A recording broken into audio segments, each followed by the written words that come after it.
Ovi Diandra untuk feature. Ovi Diandra untuk feature. Ovi Diandra untuk feature.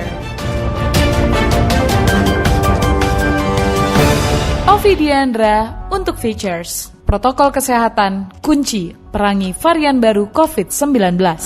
Kementerian Kesehatan telah mengkonfirmasi adanya varian baru virus corona yang telah masuk ke Indonesia. Varian-varian tersebut yakni varian B117 asal Inggris, varian mutasi ganda B1617 asal India, dan juga varian asal Afrika Selatan B1351. Varian baru ini pun termasuk sebagai kategori varian of concern atau mutasi yang memang sangat diperhatikan oleh Organisasi Kesehatan Dunia karena dampak penularan yang diakibatkan dinilai lebih besar. Banyaknya masyarakat yang belum mengenal dan paham bahayanya virus ini pun dikhawatirkan akan mempercepat penularan varian baru COVID-19.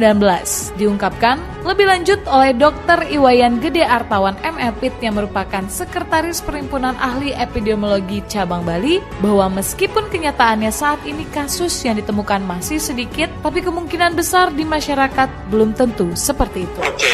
Ya. Kalau kita lihat data terkini di Bali memang ada 2 laporan ya. Satu meninggal dan satu lagi sudah dinyatakan sembuh. Jadi perlu diketahui bahwa sebenarnya kenyataannya belum tentu 2 karena ini kan diambil dari beberapa sampel spesimen yang diperiksa kemudian dilakukan pemeriksaan lanjutan yang kita namakan WGS. Nah dari situlah diidentifikasi ada kode genetiknya yang mengalami mutasi. Ya, yang kita temukan di sini kan ada B.1.1.7,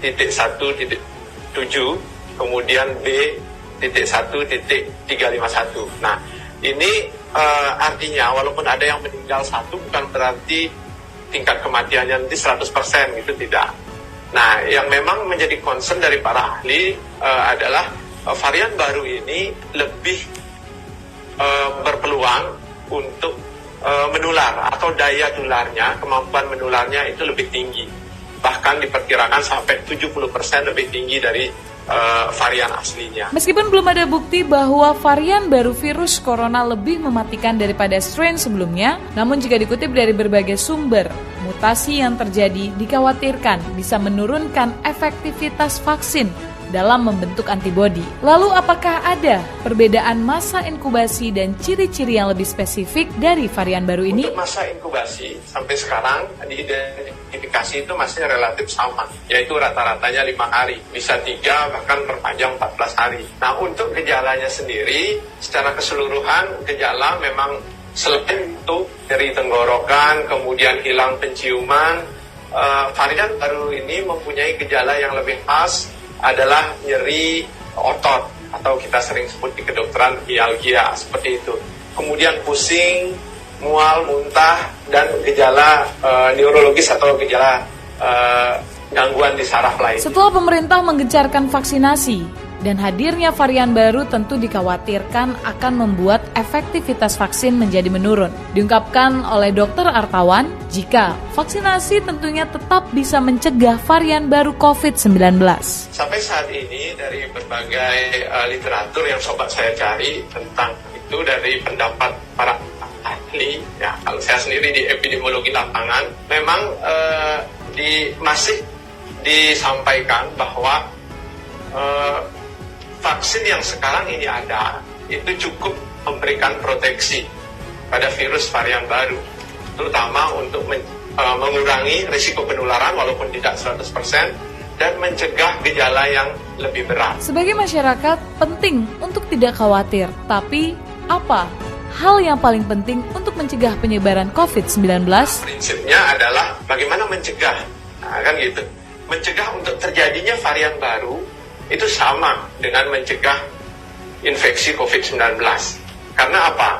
Karena cara penularannya sama, yaitu melalui droplet infeksi. Kemudian apalagi untuk mencegah terjadinya varian baru di kemudian hari, ingat varian baru ini terjadi karena proses infeksi yang menyebar meluas, sehingga dalam proses infeksi perkembangan virus memperbanyak diri atau istilahnya replikasi, disitulah terjadi munculnya varian baru. Ketika kita bisa lakukan tindakan pencegahan dengan 5M, maka proses penularannya kan kita bisa cegah, kita hambat. Maka proses terbentuknya varian baru pun bisa kita hambat. Itu yang penting sebenarnya ingin saya sampaikan di masyarakat tentang mencegah munculnya varian baru ini. Selain 5M dan adanya program vaksinasi, peran dari masyarakat juga sangat penting, yakni menjalankan secara disiplin. Jangan sampai semua ini hanya jargon jika tidak dilakukan dengan penuh tanggung jawab. Pentingnya untuk tidak panik dan tidak terprovokasi dengan informasi yang belum tentu kebenarannya juga menjadi salah satu hal yang bisa kita lakukan. Ayo, bersama-sama perangi COVID-19 dengan protokol kesehatan sebagai senjatanya. Ovi Diandra untuk Features.